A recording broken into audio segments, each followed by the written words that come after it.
que es una idea de investigación, y brainstorm, presentación de información encontrada y formulación de preguntas pico y criterio final.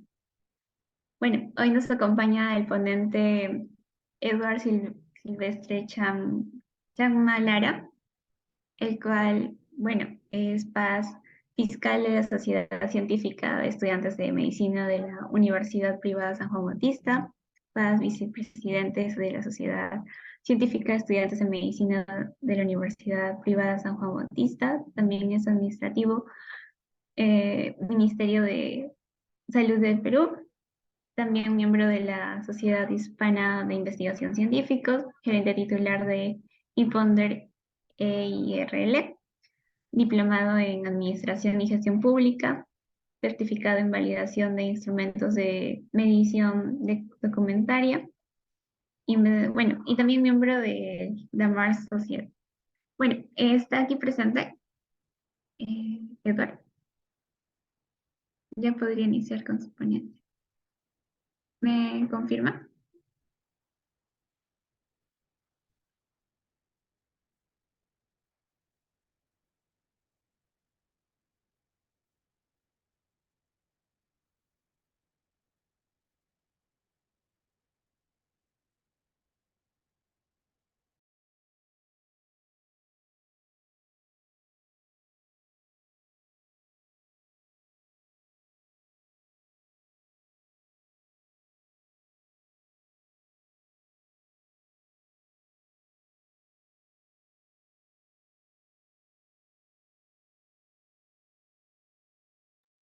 A ver, doctor Eduardo Silvestre, ¿me escucha?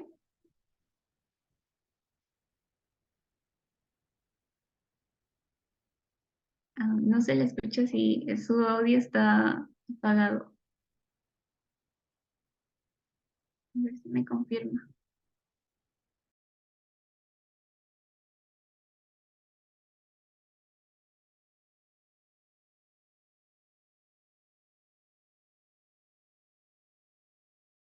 Los presentes, disculpen una llamada de emergencia para coordinar un trabajo. Ok, vamos a empezar. Sí se me logra escuchar, ¿cierto? Sí, sí se logra escuchar. Ok, voy a compartir mi pantalla. Listo. ¿Me confirma si se visualiza? Sí. Ok. Listo, primero, vamos a comenzar con lo que es idea de investigación y el brainstorm. Bueno, básicamente ambos van de la mano, porque primero hay que hacer esa lluvia de ideas para que nosotros podamos generar la idea de investigación. Cuando uno va a armar una investigación en grupo, o al menos aunque sea de dos, lo primero que debe hacer es observar su entorno, que más adelante les voy a dar a aquellos que les gustan los acrónimos, un acrónimo más para que sepan cuáles son los pasos adecuados para una buena generación de una idea de investigación. Deben conversarlo buscando siempre los temas relacionados a su carrera, obviamente, temas de interés que cumplan la finalidad de generar evidencia para solucionar problemas reales. Y es acá donde voy a hacer hincapié en algo. No es hacer investigaciones simplemente con las variables que uno encuentra en la carrera, que eso es lo que veo bastante, sino es buscar un problema, identificar qué variables tiene ese problema y luego recién poder armar una investigación. Porque cuando uno lo hace al revés, lo que estás generando, vas a forzar para qué va a servir. O sea, le estás tratando de dar una finalidad a un resultado que ya has generado y no es así. La idea es siempre ir en orden, tenemos una idea, tenemos un problema, ¿no? Y nosotros queremos comenzar a investigarlo, delimitamos, generamos los resultados sabiendo de que esos resultados van a ayudar a solucionar en cierta forma, parcial o totalmente, el problema, ¿ya? Entonces, acá viene el acrónimo, el SEMI. Nosotros debemos evaluar siempre nuestro entorno. Cada persona está bordeado de diferentes escenarios. Escenarios académicos, escenarios familiares, escenarios laborales, ¿no? Tenemos diferentes contextos. También estamos rodeados de diferentes problemas. La cuestión es saber identificarlo. En realidad estamos rodeados de un montón de problemas por todos lados. Ahora, hay que escoger uno obviamente relacionado a nuestra carrera, porque hay muchos otros problemas que tal vez no tienen nada que ver con la carrera. Hacemos en esa reunión en grupo, en esa lluvia de ideas, vamos a evaluar qué problemas, qué entornos tenemos cada uno, ¿no? Si somos dos o así sea, solo uno puede hacer esa pequeña lluvia de ideas, analizarse a sí mismo. Yo me encuentro, vamos a suponer, en postura de estudiante. Estoy en la universidad o estoy en el hospital haciendo mis rotaciones, estoy en casa, tal vez tengo un trabajo, estoy en un ambiente laboral. Y como estudiante de medicina, puedo escoger algún tema relacionado a la salud. En el hospital, infinidad de temas. Ahora, vamos a poner un tema X, ictericia neonatal. En un hospital X, donde yo no estoy rotando, me han comentado que es algo muy frecuente, pero donde yo estoy rotando, en el hospital, vamos a poner el 2 de mayo, no es algo tan frecuente. Poniendo un tema X. Entonces, estaría de más que yo lo investigue en mi establecimiento, ¿no? Entonces sigo analizando el resto de mi entorno, veo otros problemas, problemas tal vez académicos, ¿no? Relacionados a los estudiantes de medicina. Muchos mencionan de que el internado tal vez es algo muy agobiante, que si les dieran ciertas facilidades o ciertos aspectos obviamente razonables, ¿no? Se pueda mejorar el rendimiento del interno o mejorar su capacidad de aprendizaje, tal vez, ¿no? Tal vez tienen por ahí alguna recomendación que les haría más fácil entender, eh, bueno, ¿no? Las actitudes que se pueden ir aprendiendo en el internado. Diferentes situaciones, tal vez en la familia, relacionadas a salud mental, tal vez tienen hermanitos, o en el trabajo, salud ocupacional. Hay diferentes situaciones en las cuales nosotros vamos a encontrar un montón de problemas. Entonces, después el siguiente paso va a ser seleccionar nuestra problemática tentativa. Y acá entra un poco un aspecto subjetivo que yo valoro bastante, que es el que te guste, el que te interese. Si no te gusta el tema que vas a investigar, está de más, porque no vas a tener la facilidad o la habilidad necesaria para poder recolectar información. Ahora, en la actualidad, que está mucho de moda eso del trastorno de déficit de atención, ¿no? Eh, Cuando vas a revisar un tema que no te llama mucho la atención, obviamente no lo vas a poder terminar de leer, se te va a hacer muy complicado, muy tedioso y al final lo abandonas. Trabajo trunco. En cambio, si es un tema que te agrada, se te va a hacer mucho más sencillo poder revisar la información, poder evaluar los diferentes artículos tal vez actualizados. Inclusive puede que tú conozcas ya bastante del tema y solo te falte pulirlo. Entonces hay que escoger un tema que te agrade, te guste. Y también ahí vamos a verificar, y al siguiente paso, vamos a verificar el siguiente paso de que sea accesible, verificar que nosotros podamos acceder a esa población. Porque a veces el tema que has escogido eh, no requiere una población con permisos especiales o requiere una población en la cual hay que viajar bueno, X situación, ¿no? Que no podamos acceder tal vez porque es una población vulnerable. Como en algunos casos, poblaciones en presos, en poblaciones indígenas, pacientes VIH, que es una población muy delicada para acceder. Son trabajos muy interesantes, pero para un alumno o para un investigador X, tal vez le es accesible porque tiene los contactos o ya conoce cuál es el proceso o en algún momento ya ha hecho un estudio previo, pero tal vez para otro que no tiene ni el contacto, no tiene ni el acceso, ni conoce cómo llegar a esa evaluación, ya estamos viendo un aspecto de falta de viabilidad. Entonces hay que verificar siempre que nosotros podamos acceder a esa población. Luego, una vez que ya hemos verificado los pasos anteriores, nosotros debemos ubicarnos en un nivel investigativo, establecer nuestro nivel de investigación. Cuando vamos a agarrar un tema que ya existe, obviamente no vamos a investigar a la patología nuevamente y tratando de redescubrir la pólvora, como por ejemplo el tema de diabetes, hipertensión. Son enfermedades crónicas que se tiene bastante literatura. Yo ya no voy a describir el perfil epidemiológico, es decir, un estudio descriptivo. Yo tampoco ya no voy a volver a determinar factores asociados, factores de riesgo a la hipertensión, a la diabetes, porque ya lo sé, ya existe bastante información. Cuando yo me planteo esa pregunta de qué es lo que yo quiero mostrar, primero tengo que ver si la literatura existente me la puede responder. Si me la puede responder y muy claramente, está de más que yo la vuelva a investigar. Pero si está parcialmente respondida, o ni siquiera existe respuesta, ni siquiera hay un estudio que relacionado a lo que quiero hacer, entonces está bien ese nivel. ¿No? Porque si no, yo voy a tener que seguir aumentando o profundizar más desde el punto de vista temático, ya no metodológico. Por ejemplo, ya existe bastante información sobre factores asociados y de riesgos en diabetes, pero tal vez sobre sus complicaciones falta, ¿no? Existe evidencia, sí, sí hay estudios publicados, pero podemos ajustarlo tal vez a diferentes contextos. Justo, por ejemplo, el tema de salud mental. Hubo un boom al comienzo de los 2000 que comenzaron a sacar un montón de estudios de síndrome de Burnout, un montón de trabajo por todos lados. Luego cayó porque ya se tenía demasiada evidencia. Era un tema sencillo, fácil de evaluar. No había un instrumento ya estandarizado prácticamente, ¿no? El Marshall Point Inventory. eh, y volver a hacerlo estaba de más. Entonces, ¿qué es lo que resurgió de nuevo para tocar ese tema? El contexto de la pandemia. Se volvió a hacer un montón de estudios de burnout en, vamos a poner, personal médico, personal de enfermería, personal administrativo, durante la pandemia. A todo le agregaban durante la pandemia, en la pandemia del COVID o cosas así, ¿no? Entonces requería de nuevo investigarlo, porque estábamos bajo un nuevo contexto. Entonces ahí han movido un poco el contexto temático, pero no metodológico. Todavía estamos ahorita en la E, ¿no?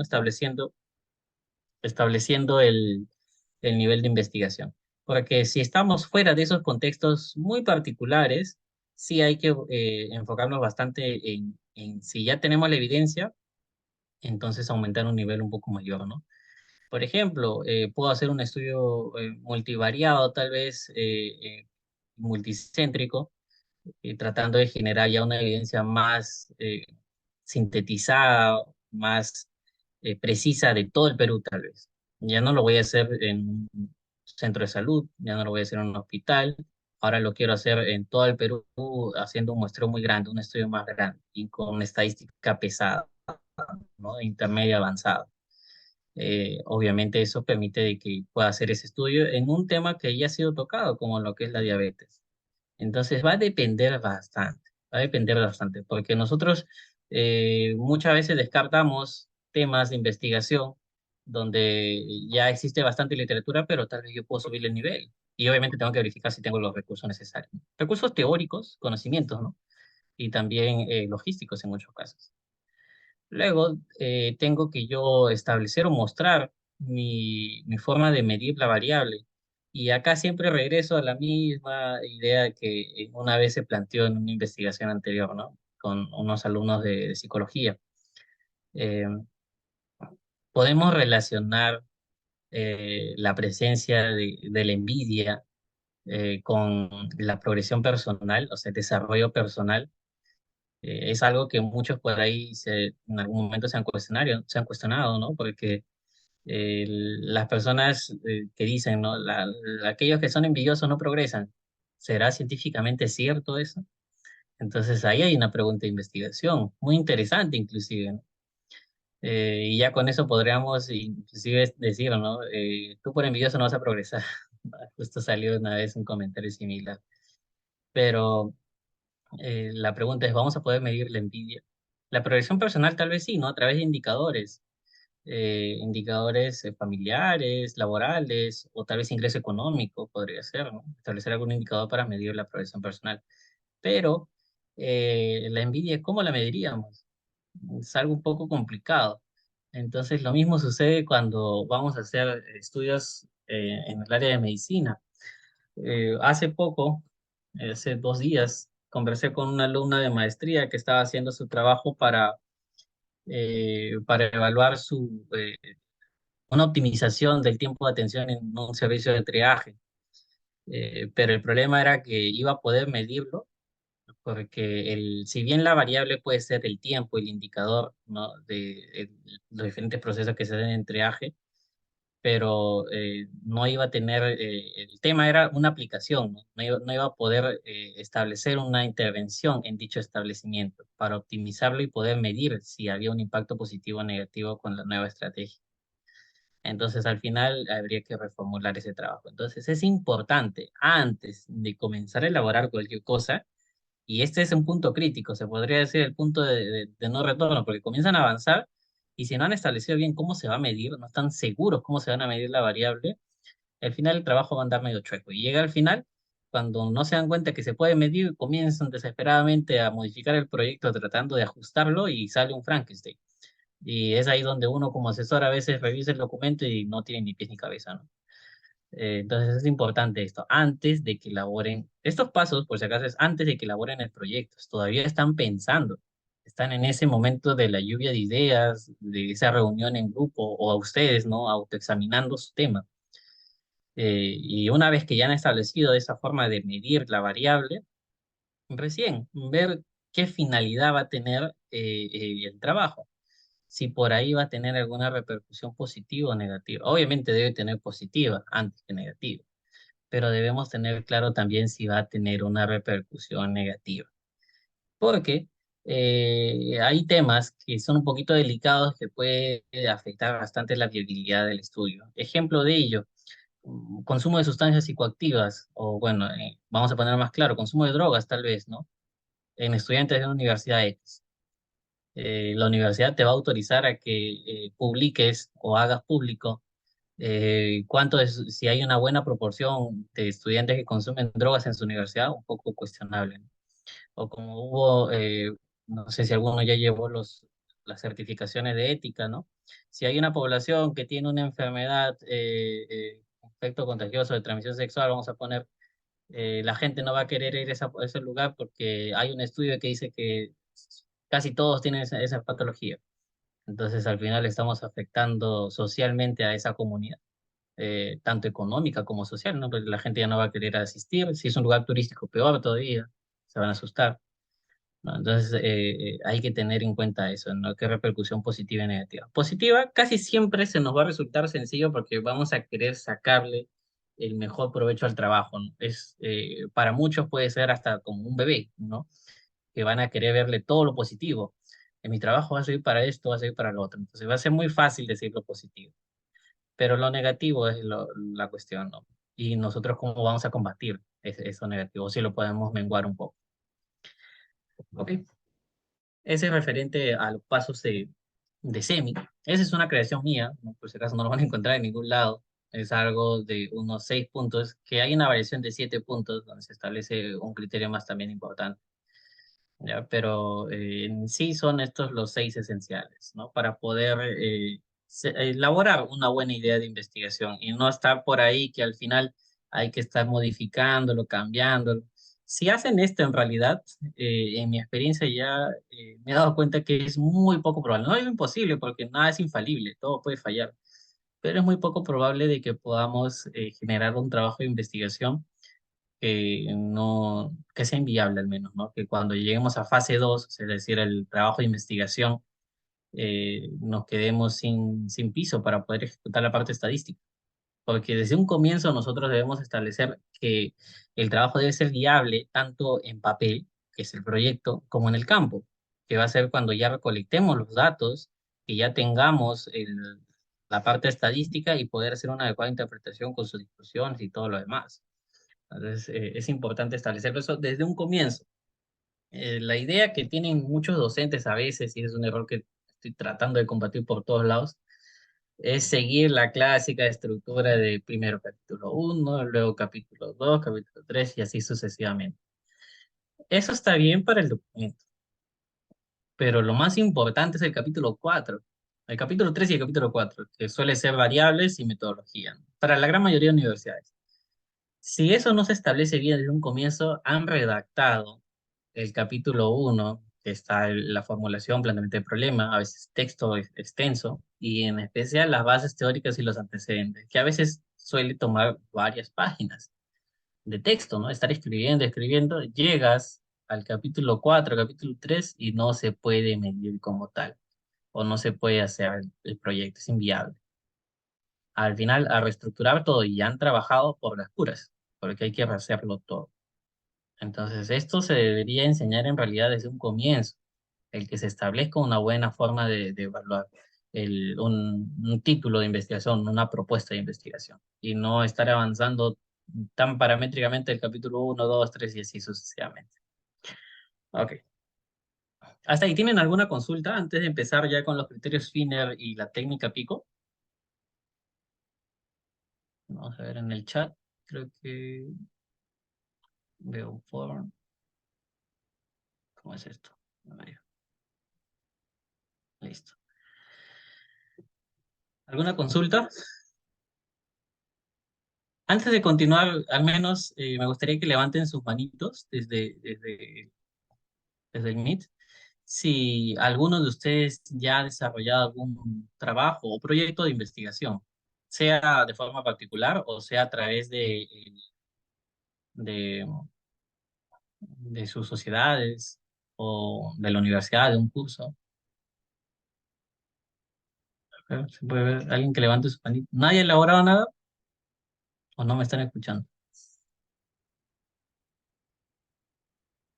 Veo una carita triste por ahí. Bueno, vamos a continuar. Luego, los criterios FINER y la técnica PICO. Eh, pero no se ha publicado. Ah, ya. Sí, interesante. En realidad, la parte del proyecto es la fase uno, la parte del trabajo es la fase 2 y la publicación es la fase 3. Las tres fases corresponden a lo que es investigación científica, porque una investigación acaba cuando se comunica. A veces es un poco complicado hacer la publicación. Yo no soy tan apegado a lo que es ciencias clínicas, pues yo me meto más a lo que es el área de metodología y bioestadística, más me dedico a hacer, compartir conocimientos sobre eso. Pero también he participado de las ciencias clínicas y es algo a veces un poquito complicado al comienzo, no al comienzo siempre es así, hasta que se familiarizan con el proceso editorial de una revista. Inclusive cuando ya están más familiarizados, ya redactan o tomando en consideración la posible revista a la cual van a publicar. Entonces, no es algo tampoco imposible, pero sí que requiere práctica, perseverancia. Ok, vamos con lo que son los criterios FINER y la técnica PICO. Dentro de los criterios FINER tenemos este acrónimo de FINER, ¿no? Como tal, que lo que nos va a permitir a nosotros es evaluar la calidad de una posible pregunta de investigación o un tema de interés, ¿no? De donde nosotros vamos a verificar si va a ser factible, va a ser interesante, es novedoso, es ético y si es relevante. El origen de este acrónimo ha sido de hace bastante tiempo, en realidad, en la Universidad de Pittsburgh en los años 80. No me acuerdo el nombre del autor, pero ha sido hace bastante tiempo. Es en realidad algo muy útil. Es algo que nos va a permitir a nosotros verificar, como un checklist, algo así, ¿no? Que nosotros a la hora de generar la propuesta idealizada a través de la lluvia de ideas, ¿no? Que ya hemos conversado anteriormente, o ya hemos estructurado un posible tema, un tema tentativo, y lo vamos a evaluar de acuerdo a esto, ¿no? Ya hemos evaluado inclusive algunos pasos, ¿no? De la factibilidad, si vamos a poder realizarlo, si nosotros podemos realizarlo. Porque un tema puede ser factible para muchos investigadores, pero tal vez para otro grupo no lo es. Como les digo, cada uno tiene su diferente contexto. Influye el aspecto económico, el aspecto temporal, el aspecto cognitivo, social también, ¿no? Porque algunos pueden tener tal vez algún convenio, algún acuerdo con alguna institución que les permita acceder a esa población. Más que nada poblaciones aborígenes, poblaciones vulnerables como menores de 5 años, bueno, en general, o adolescentes en problemas de salud, con problemas de salud mental, temas muy, de poblaciones muy delicadas, ¿no? Que a veces se requieren muchos convenios. Eh, de ahí, lo que podríamos evaluar en esto, algunos ejemplos, por ejemplo, ¿no?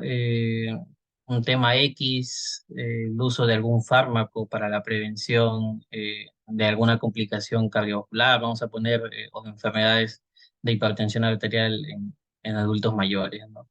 Verificar si nosotros lo podemos medir, si nosotros podemos primero aplicarlo, ¿no? Si podemos utilizar algún fármaco, hacer un ensayo clínico. ¿Está dentro de nuestras posibilidades, sí o no? ¿No? Entonces, verificar siempre eso, la factibilidad. Interés. En realidad debe ser algo que a nosotros nos permita generar evidencia para el tema, ¿no? Que nosotros podamos, dentro de la especialidad que estemos abordando, vamos a poner, si estamos hablando de hipertensión, eh, de cardiología, resulta interesante para el área de cardiología, un cardiólogo se interesaría en leer nuestro artículo, le sería, le sería interesante. Y luego el tema de novedoso, si estamos aportando un nuevo conocimiento. No toda investigación va a ser, va a cumplir todos estos 5 criterios FINER al 100%. En algunos se va a destacar más, ¿no? Como por ejemplo, hay temas totalmente de actualidad que resultan potencialmente en la N de novedoso, ¿no? Y de ahí hay que verificar si nosotros lo que estamos abordando no infringe ninguno de los criterios éticos, porque pueden haber temas muy delicados, como les digo, relacionados más que nada a poblaciones vulnerables, o que nuestros hallazgos puedan poner en riesgo la salud física, social o psicológica de la población que estemos estudiando. Y finalmente, la relevancia. Sí, y eso ya va aplicado un poco a la delimitación geográfica. Si nosotros donde lo estamos aplicando verdaderamente requiere ser investigado. Puede que el tema sea muy interesante para la especialidad, puede que estemos generando información que no exista para nada, o que estemos aportando una variante, ¿no? Que mantiene todavía lo de novedoso, pero donde lo estamos ejecutando no hay casos, no tiene sentido que lo vayamos a investigar ahí, entonces pierde la relevancia para esa ubicación. Y luego, referente ya a la técnica Pico, esto de acá me aparece, ya, listo, lo cerré. La técnica Pico. Esto es otro acrónimo, en realidad, para evaluar o desglosar una pregunta de investigación. Su finalidad va centrado en poder mejorar se puede decir una búsqueda bibliográfica, en realidad ese es uno de sus principales fines, ¿no? Y organizar mejor lo que yo estoy tratando de plantear, ¿no? En medir. Me permite organizarme en realidad. Hay variantes, hay bastantes variantes. El origen no lo sé, sería mentirles, pero su utilidad ha iniciado prácticamente para el campo clínico. Entonces es posible que se haya originado de profesionales relacionados al ámbito clínico, porque los criterios FINER no van netamente al campo clínico, van a todos, ¿no? A cualquier tipo de investigación. En cambio, la técnica PICO sí, va principalmente al ámbito clínico. Se puede forzar su terminología a otras áreas, como por ejemplo salud pública, sí se puede, pero para salud pública inclusive hay un acrónimo especial para eso, aunque ya también lo voy a mencionar. Lo voy a mencionar de forma más resumida, no vamos a centrarnos tanto en las variantes. P, bueno, la P de población, la I de intervención, la C de la comparación, ¿no? ¿Cuál va a ser, cuál va a ser eh, nuestro control, se podría hacer? Y la O de outcome o resultado, ¿qué es lo que estamos esperando obtener? ¿No? ¿Qué sospechamos que pueda estar pasando con esa intervención? Mejorar, empeorar, incrementar, disminuir X situación. Un ejemplo, por ejemplo, sería la eficacia de una terapia X en el tratamiento del Parkinson, ¿no? En adultos mayores. En la población serían los adultos mayores con enfermedad de Parkinson. La intervención sería la terapia X, ¿no? Esa terapia que estamos implementando. El comparador puede ser si existe una terapia previa, ¿no? O tal vez la ausencia de la terapia, podría ser también, ¿no? Recuerden que el comparador puede ser otra intervención o puede ser la ausencia de la intervención. Y por último, el resultado sería, ¿qué es lo que nosotros esperamos con esa intervención?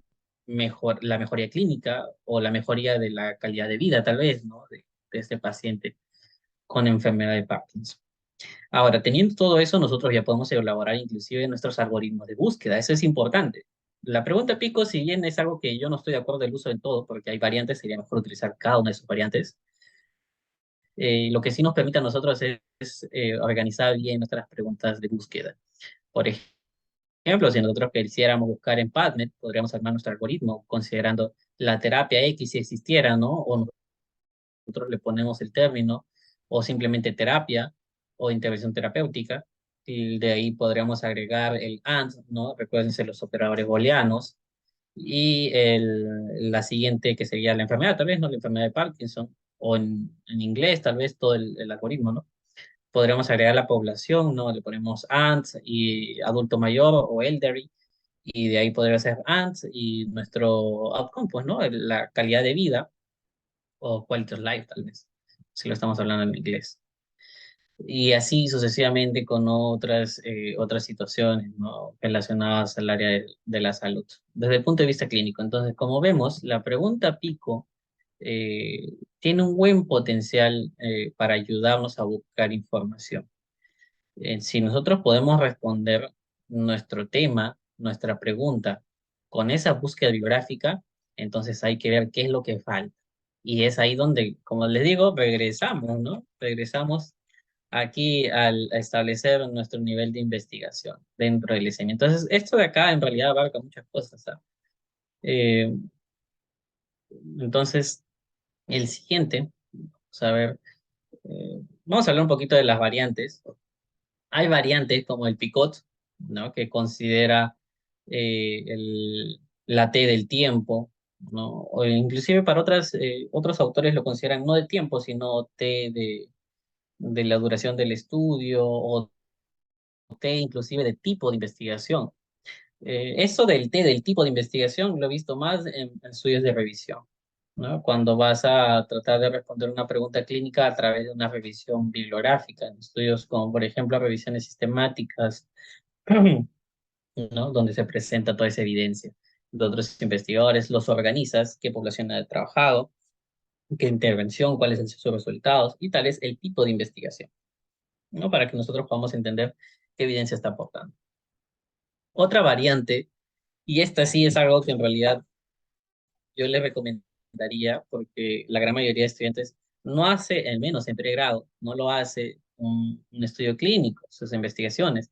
Mayormente son de tipo ecológicas o el clásico, ¿no? Factores asociados, factores de riesgo o una variable X y su influencia en la variable B, ¿no? Y temas así. Si lo vamos a trabajar de esa forma, podría ser el PEO. El PEO, que es población o paciente de interés, la E de exposición o factor de interés, y el O de resultado o desenlace de interés. Y yo sé que por ahí a algunos tal vez a esto les suene conocido un estudio de casos y controles. No, sí, en realidad el PEO está más adecuado a eso, más que la pregunta pico. Entonces, es saber utilizar las herramientas en realidad. La pregunta pico es algo muy, muy interesante que es nuestra búsqueda bibliográfica, o tal vez responder inclusive, ¿no? Responder nuestra pregunta de investigación. Si es algo muy puntual y es algo que yo puedo encontrar evidencia, ya no voy a hacer una investigación repetitiva, sino voy a tal vez profundizar o aportar algo nuevo o mirarlo desde un enfoque diferente. Hay otra variante, es el Spider, ¿no? El de S de situación o contexto, la P de población o paciente de interés, la I de la intervención, la D del dispositivo que se esté utilizando, la herramienta, ¿no? El recurso, la E de la evaluación del desenlace y la R de la relación o rol que puede tener el investigador con su investigado, ¿no? O su paciente. Esto de acá, el Spider, el último, es una variante más que nada que se utiliza en psicología.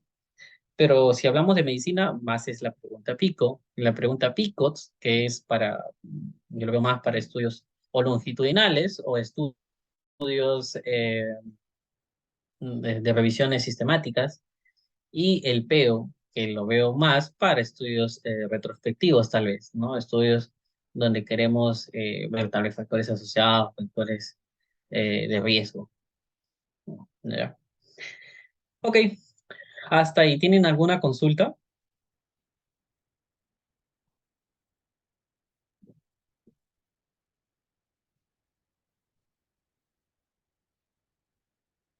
A ver, vamos a ver el chat. ¿Alguno de ustedes quisiera revisar, participar con su tema y que lo analicemos aquí en conjunto? No tengan miedo porque en realidad creo que esa es la mejor retroalimentación. Una lluvia de ideas, acá son un montón. Y una lluvia de ideas en el cual todos aporten, todos critiquen y todos, obviamente críticas constructivas, no sean malos.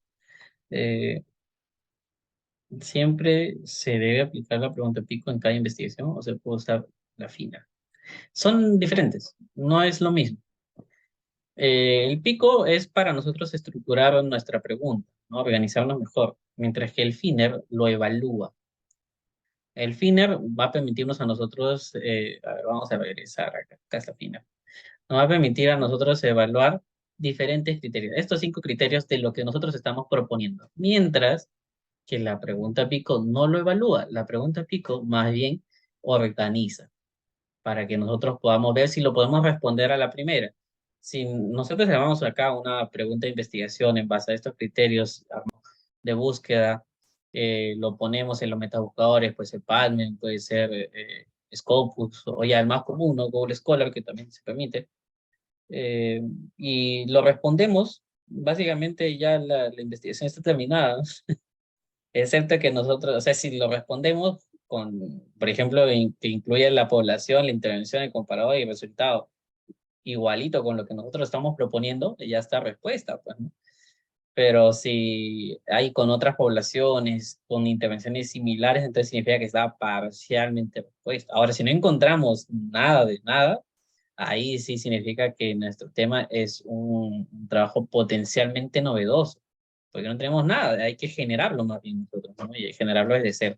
Y ahí también establecemos un nivel investigativo tal vez un poco más bajo, ¿no? Porque todavía tenemos que generar ese piso de evidencia para que nosotros podamos recién comenzar a avanzar dentro de la línea de investigación a temas más complejos, ¿no? Investigaciones más complejas. A ver, ¿alguna otra pregunta? Ah, ya, creo que no terminé de responder si siempre se había aplicado, ¿no? Finer, yo considero que siempre. Mientras que pico, se puede aplicar pico o las variantes. No soy tan fan de aplicar pico para todo porque a veces se fuerza. Y así como siempre, todos los alumnos me comentan, no cuadra pico para sus estudios. No saben cómo cuadrarlo. En cambio, si ustedes conocieran las otras variantes, se les haría mucho más sencillo escoger una de las variantes y ahí se va a cuadrar. Por ejemplo, la gran mayoría suele hacer estudios de factores asociados, factores de riesgo a una patología X, ¿no? Y ese mejor es el PEO, ¿no? El de población, exposición y resultado esperado. Eh, o outcome, pues, ¿no? El final. Eh, ¿Alguna otra consulta? Ok, creo que damos por terminada la sesión de ahora. Un gusto con todos. Me llegaron a presentar al comienzo, creo, pero disculpen, yo tuve una llamada, como les digo, ahorita los alumnos están desesperados por sus trabajos. Eh, Mi nombre es Edward Chacma, ¿no? No sé si alguno ya me conozca. Y con gusto les puedo siempre apoyar, ayudar en idear al menos un trabajo de investigación. Me gusta bastante y soy más para el área, como le digo, de metodología y bioestadística. Preguntas clínicas no digo que no puedo ayudar, sino que mi potencial en conocimiento que les pueda brindar es en las otras áreas de metodología y bioestadística, ¿no? Eh, bueno, un gusto con todos y ya sería hasta una próxima oportunidad. Cuídense, hasta luego. Muchas gracias, doctor Eva. Sí, gracias por la ponencia que nos hizo hoy día. Y bueno, chicos, para ya finalizar, si podrían prender sus camaritas para hacer una última foto o reaccionar. Ya, a ver, entonces tomo la foto a la cuenta de 3, ¿ya? A ver, 1, 2, 3. Ahora sí reaccionen o prenden sus camaritas. Ya. Ya. Listo, chicos. Rellenen su paso de lista final. Bueno, ya nos vemos. Hasta luego. Gracias.